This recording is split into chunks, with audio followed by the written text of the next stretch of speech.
Good afternoon, I am Mr. H. Thank you for joining me. We're continuing here with this video on this continuation of the concepts of stoichiometry in chemistry, the mass, mole, all of that relationship, particularly here with this combustion reaction regarding and related to octane, C8H18 plus oxygen, combusting to give carbon dioxide and water. Some reactions generate heat, they're exothermic, they have a negative value in terms of the heat evolved from the reaction. Some reactions are endothermic, they utilize heat, they remove heat from the system, and there's a positive value. The fact that we have a delta H of this reaction, the enthalpy of this reaction is minus 5074.1 kilojoules. This is an exothermic reaction.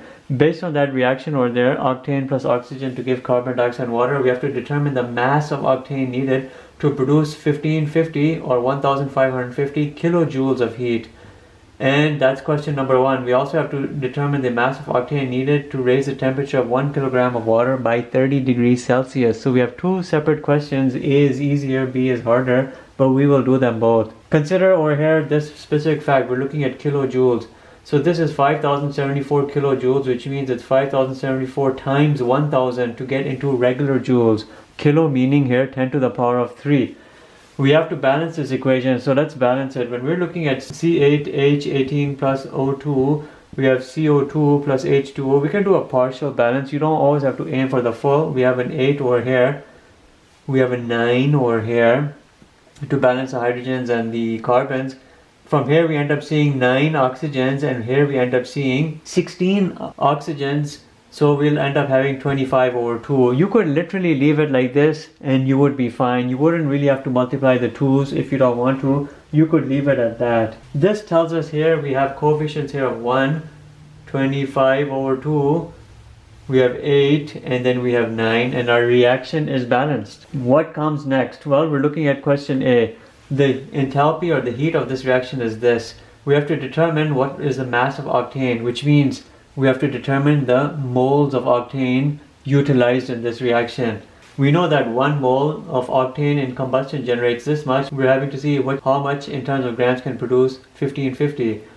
The mass we know is always equal to moles times molecular weight, or you can say moles is equal to mass over molecular weight. 1 mole is generating that much and we're trying to generate less than that. It'll be a little less than 1 mole, but how much will that be? What we will do over here is this. We'll do 1550 kilojoules of heat, which is our aim, divided by the amount which is generated from 1 mole of combustion of octane, and this will actually give us a value here which is very important. 1550 divided by 5074.1 will give us 0.30547 moles. 0.30547 moles of octane, and I'm just writing that as octane. We'll do 0.30547 moles of octane, multiply that by the molecular weight of octane. What's the molecular weight of octane?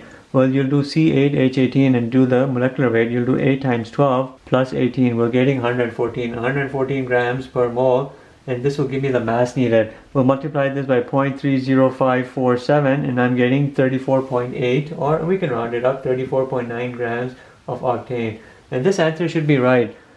Here we have to do a little bit of a reverse procedure. We're given the delta H of the reaction. Each mole of octane generates this much heat, but if you're trying to determine the amount of mass of octane needed to generate this much, remember this is to produce heat. This could have been easily a negative value, but the produce means it's releasing, it's exothermic, so you have a negative. This is less than that, so you're dealing with less than 1 mole of octane. Divide this by that figure to give you the moles of octane involved. Multiply the moles of octane by the molecular weight times moles to give you the mass, and there it is, 34.9 grams. So the answer for question A is exactly this, 34.9 grams, and that answer should be right. Now what we can do is focus on question number B, which is slightly more difficult. Question B has to do with the heat capacity of water, and you're looking at something which looks like delta H is equal to mc delta T. This right here is your mass, this is your heat capacity. For whatever it is that you're looking at, this is your change in temperature. And for water, C is always equal to 4.184 joules. Not kilojoules, but joules. We have to remember that. Per gram degrees Celsius. Look at the units which are involved here. Joules, not kilojoules. Grams, not kilograms, and degrees Celsius. We have everything here, except we have a measurement here in terms of kilograms. We're looking here at this. We have to raise the temperature. We're seeing the amount of mass needed to raise the temperature. What we're going to do is determine the delta H of this reaction. We have a mass here of 1 kilogram, which is really 1000 grams, because we need to have it in grams.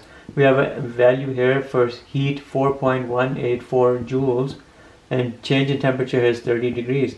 Multiply all of these. This will give me my delta H value, which will be similar to you being provided this kind of value. Then from there we'll work.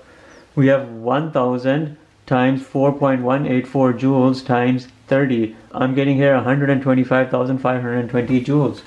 We have 125,520 joules, or you can say 125.52 kilojoules. This right here is exactly you being provided a value like that. We want to raise the temperature, but here if you want to raise the temperature, you're putting in the heat. So you're looking here at a positive delta H value, which means it will be an endothermic reaction because you're going to raise the temperature of a substance, and that substance is water.